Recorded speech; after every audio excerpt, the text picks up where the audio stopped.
Another portfolio feature for accredited and quant premium plans is real-time risk monitoring. As you add and remove stocks from your portfolio, the overall risk of the portfolio will update dynamically. Risk monitoring shows your portfolio's overall correlation to the market using portfolio beta.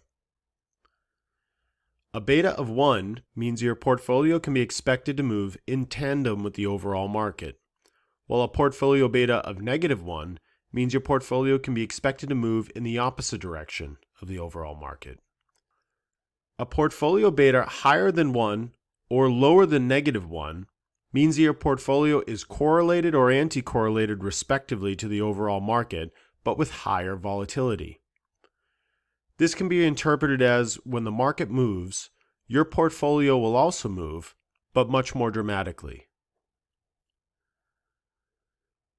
We recommend keeping your portfolio beta around 1 or -1 depending on your overall strategy, so that your overall portfolio is not experiencing wild swings.